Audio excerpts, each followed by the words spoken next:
The Scarred Warrior.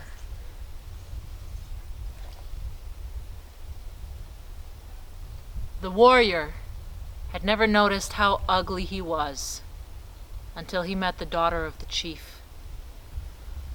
Oh, she was beautiful, and her beauty only made him realize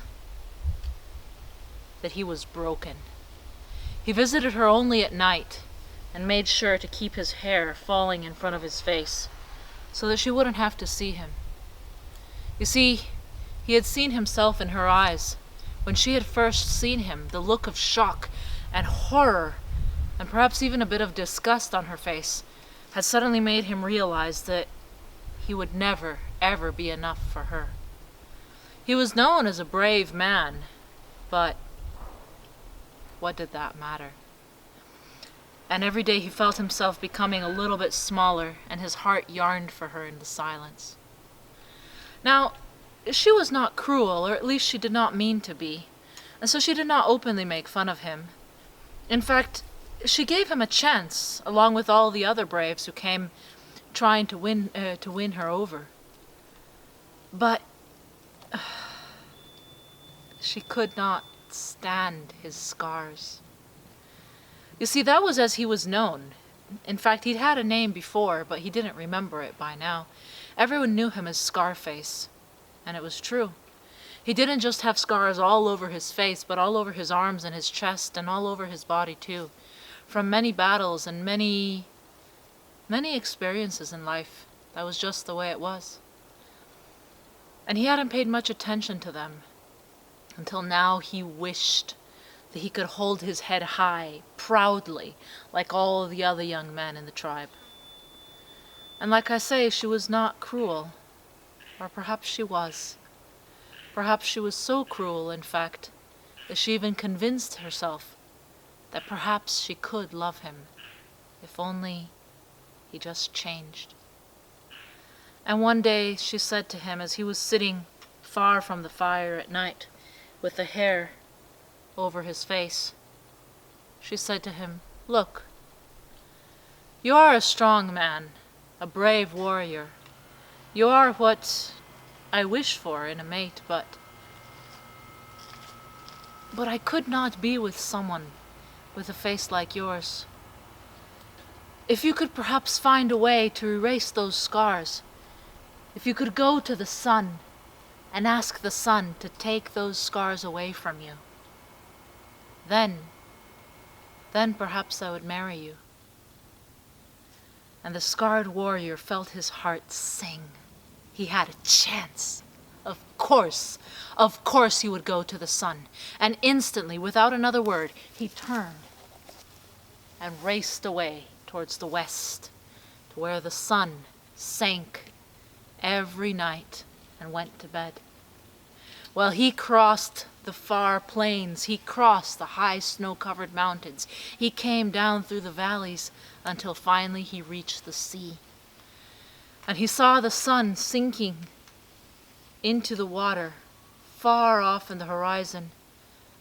And he had no boat, no raft, no way to get to where the sun lived. And he sat down by the side of the sea with the waves, cold waves, crashing at his feet, and felt that he would never have a chance to be beautiful, never have a chance to go back and show his face in his village again. But just then, he heard a cry and saw a great, powerful eagle flying down to him. And watching in amazement, the eagle settled right next to him on the sand. "Do you remember me?" said the eagle. "No," said the warrior. "I have never seen you before." "Yes, you have, but you were very young. When you were about 6 years old, I fell out of my nest when I was just a chick, and you picked me up and climbed the rocks even though it was very dangerous and put me back inside my nest. Do you not remember that? You saved me, and I promised that if I could ever repay your kindness, I would." "Oh," said the warrior, I'd completely forgotten about that. I'm very glad you made it. But But there is nothing that you can help me with. I need to cross to the other side of the ocean and meet the sun so that he can erase these scars. And that is not anything anyone can help me with. I am condemned to be ugly and ashamed." "Oh, but I can take you," said the eagle. "Hold on tightly." And the warrior, amazed, held on to the eagle's claws, and the eagle spread its powerful wings and jumped up into the air and flew with him across the seas, right to where the sun was just about to go to sleep. "Grandfather Sun," said the eagle, "this is my friend. Please, will you help him? His heart is sad." The warrior shook his hair in front of his face, ashamed to look the sun in the eyes. Oh, the sun was so magnificent and glorious and beautiful, even more beautiful than the daughter of the chief. He had never seen the sun up close, and his radiance was dazzling, and he felt ashamed, and he looked down. "Grandfather Sun," he said, peeking out from behind his hair, "is there any way you could take away my scars?" The sun smiled down kindly at him. "Look up at me, my child," he said.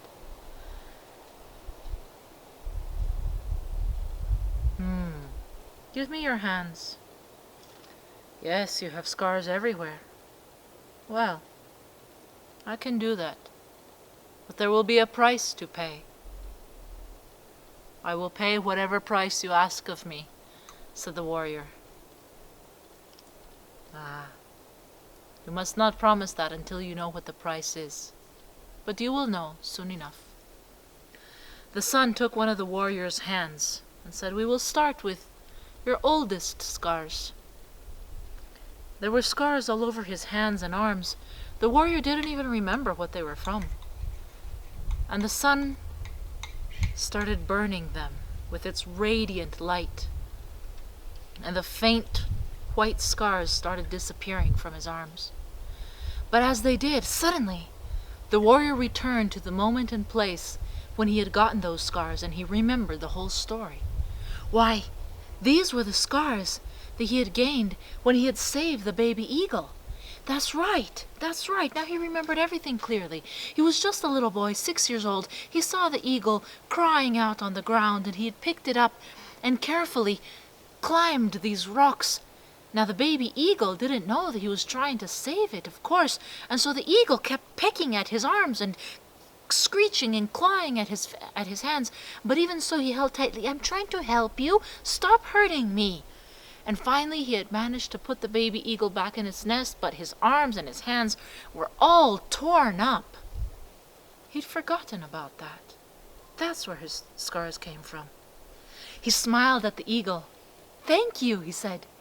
"It is most fitting that now we meet again, and now these scars are the ones that I gained helping you, and you have helped me take them away." But as he was saying this, the eagle disintegrated, vanishing in front of his very eyes.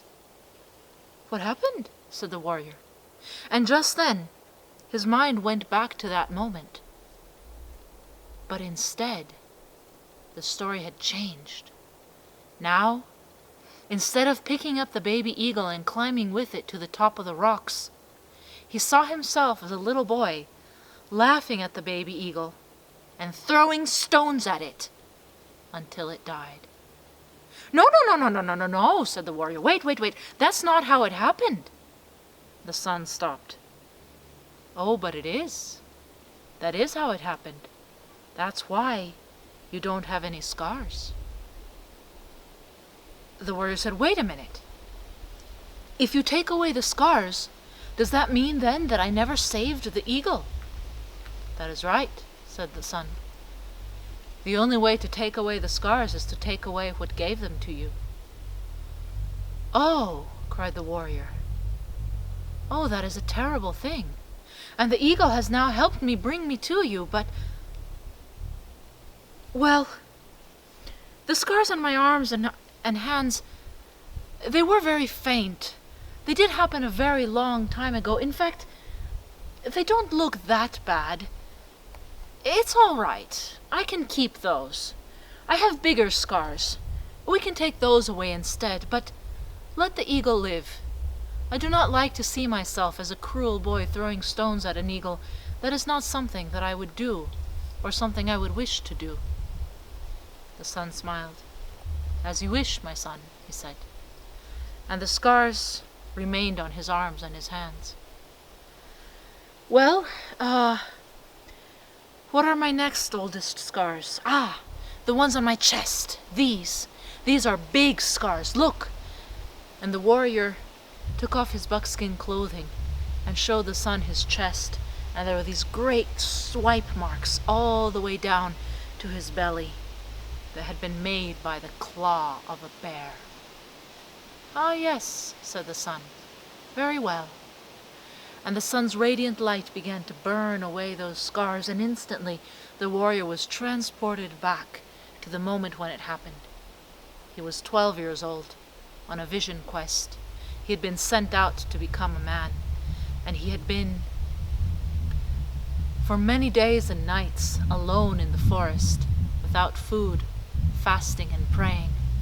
And finally he received the vision that gave him his name. Ah, that's right. He'd forgotten his name. Bear Claw the Brave was what they had called him. He had fought a bear, he had hunted it, and he had gone back to the village with this bear skin over his head and wearing the claws of the bear as a necklace, and so proud of himself. Bear Claw the Brave was what they called him. He remembered feeling like a man, and at the time, even feeling proud of his scars. But now, as the sun started burning away these scars on his chest, he saw himself once again 12 years old, and being a coward, and grumpily arguing and saying, "There is nothing out here, no vision, no quest. Ah, who cares about a name?" And going back to his village in shame, without a vision, without a bearskin, without a name. "Wait," said the warrior. "I am very proud of that moment. I still have that bearskin, and the bear has been an important animal in my life. I have learned much from Bear. Bear sacrificed himself to give me my name and my vision. I am grateful to Bear for that. I do not wish to lose this experience. The scars on my chest, yes, they are big, but nobody has to see them. I can cover them up. It's all right. Don't take them away from me." "As you wish," said the sun. And the sun moved to the next scar. "Ah, yes, this one I do wish to take away," said the warrior. There was a big scar on his forehead, coming down past his eye and down his cheek. He had gotten this one when he was 15. And the sun reached out its radiant fingers and started burning away this scar, and suddenly the warrior found himself back at the age of 15 when it had happened. It had rained very, very much that winter, and the river was broiling and higher than ever before.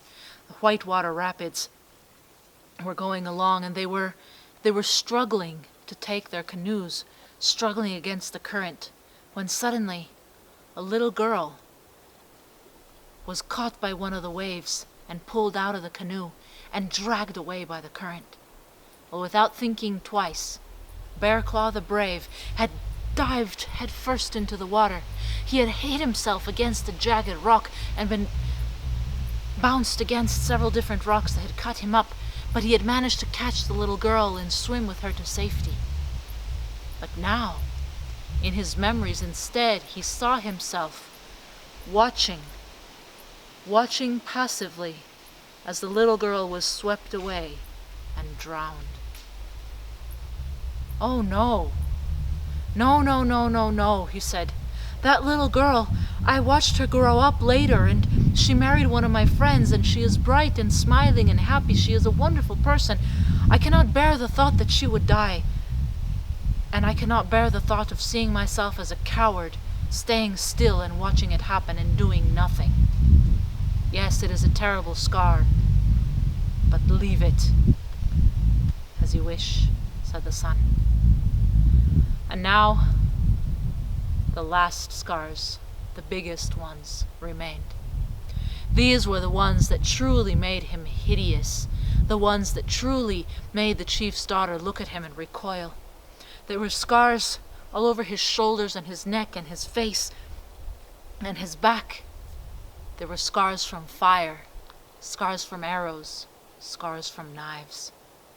And as the sun started burning some of these scars that twisted all over his body, he found himself back in the midst of the battle.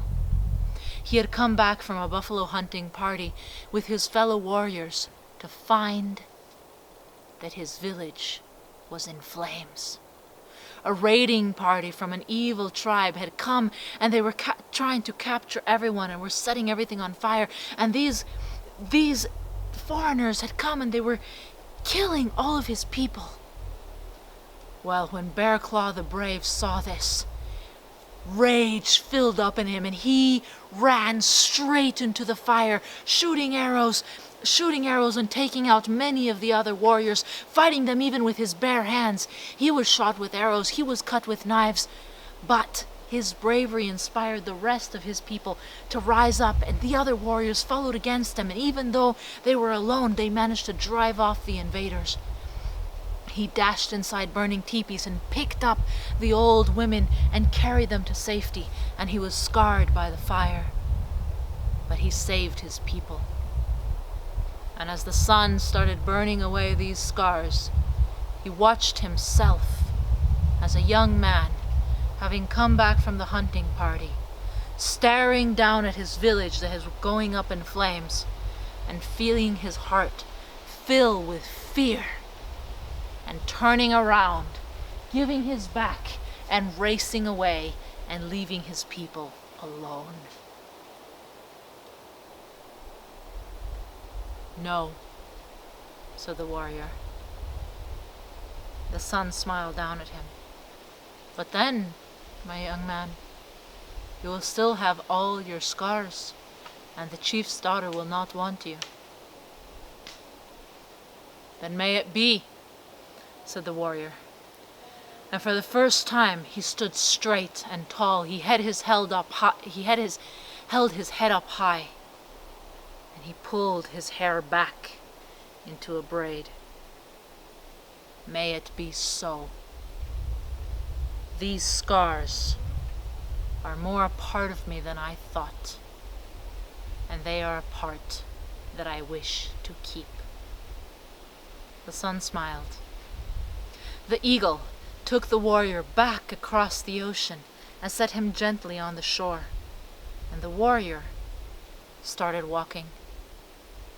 By the time he had gotten to the shore, the night had passed, and as he climbed a mountain, he saw in the distance the sun was starting to rise. The sun smiled at him, and the warrior, with his head held high, smiled back.